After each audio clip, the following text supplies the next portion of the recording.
Hello, everybody. I'm a practicing therapist and a doctoral student of psychology. Today, we're going to talk about the harsh realities of growing up too fast emotionally and psychologically, what we call is parentification, and the effects on adults. And this is particularly talking about adults who have experienced this in their childhood.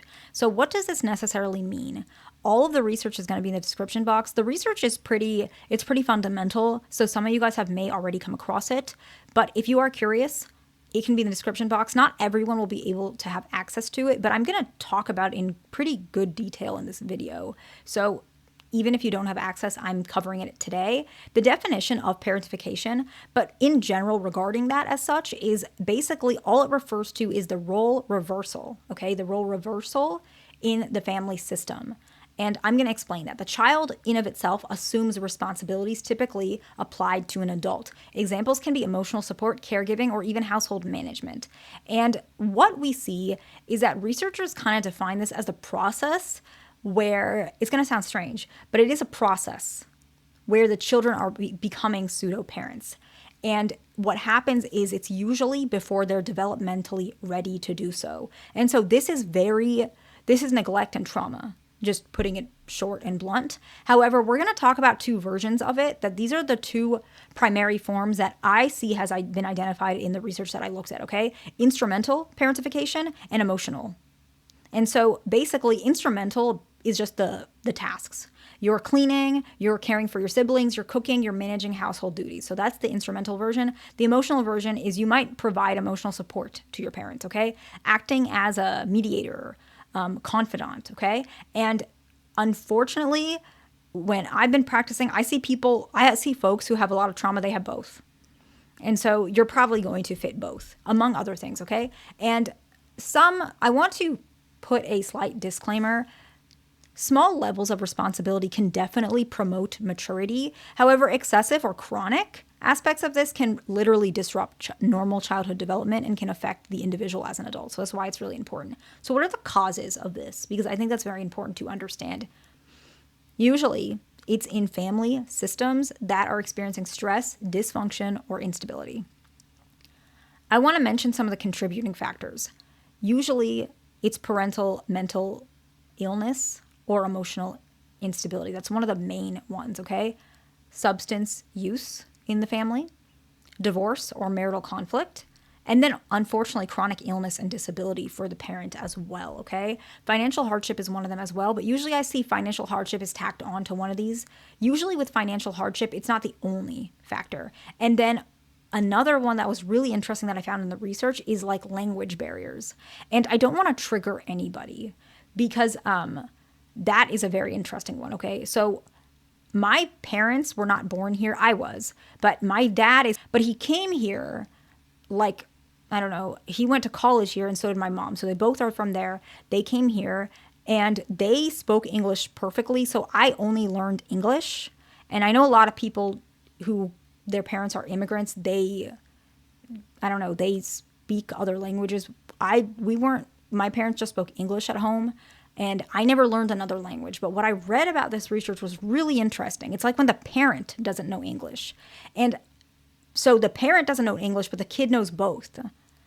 And the child may function as a translator or like literally dealing with the business happenings and whatever it is because the parent has a language barrier, which I never really considered that. And I guess that's common. I never experienced that. We didn't experience that at all. I think it's really important to realize that I don't want to trigger anybody who is in that situation just because I don't know that. And maybe people are assuming I should know because of my race, but I don't know anything about it. I didn't experience that. I don't know anything about immigration or language barriers or learning like English as a second language. I don't know any of that. I only know English. And so what it does seem is that is a risk factor. And unfortunately, it's a common one. The next one is developmental effects on adulthood. And I want to talk about this. This one, I'm going to have to keep it brief because it is very heavy. And it's just a lot of details. But I tried to summarize it when I was reading the research. I just put it in bullet points in a document that I'm reading right now. And so what I found with all of this research is that basically this can significantly influence adult psychological functioning, relationships, and life outcomes. Attachment and relationship issues is one of the most common ones, okay? And it was cited in multiple research, okay? What can happen is these individuals who are in these reverse roles, they may show difficulty trusting others, fear of dependency, or over dependency or over responsibility in relationships. And so you can see one way or another. You can see them very dependent on a relationship because they didn't get that as a child, or very independent and uncomfortable and afraid of dependency. However, what I see is most all of them in relationships, there's codependency patterns. They might be with an individual who's an abuser or someone who has substance use issues because their parent had those issues. And so they're picking these things up and they don't have a normal attachment. Some do, but it's less common. Mental health outcomes are also one of the most common. And the ones that I found in the research, there's plenty other. I didn't have time to look through like every research in the world. That's definitely not possible. But the ones I found were the most common was anxiety and depression, chronic guilt or shame, which is not a diagnostic impression, but it's typically common with some of these attributes as well. I see a lot of emotional exhaustion.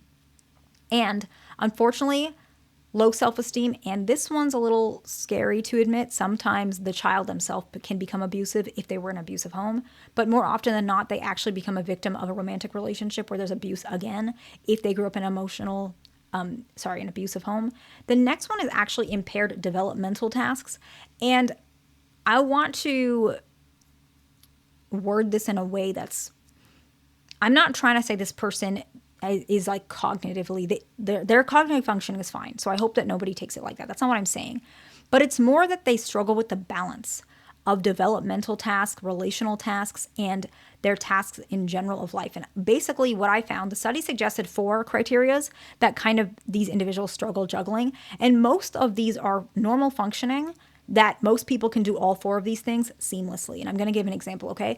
So these 4 things are developing personal goals, problems with career or educational development, challenges in romantic relationships, and struggle forming an adult identity separate from family responsibilities or just finding their identity in general. And actually how I evaluate functioning adults, typically I use 4 of these among other things, but usually we want to see them being able to have personal goals, that they have some sort of education or career, unless they're stay-at-home, but they have some sort of goals regarding that. They're not struggling with that. At least they don't feel like they're struggling. They don't have challenges with romantic relationships, and they tend to have an identity for themselves as well as friendships.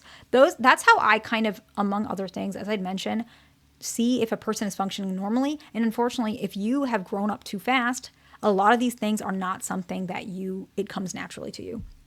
And the next one is that you might actually have a lot of caregiving behaviors in interpersonal relationships. So you may be excessively taking care of your friends or your partners and doing so much for them. And I don't know, they're not doing as much for you. And then you might build resentment. You might have difficulty setting boundaries. You may feel responsible for other people's emotions. This one is I might have to make a separate video on that because that's a big one. And then you struggle with asking for help. The next one is, there are some positive outcomes that I saw in the research, and I feel like if I didn't bring that up, I don't think it would be fair. How would I describe it? I want to describe it clearly, and so I don't take too much time on this.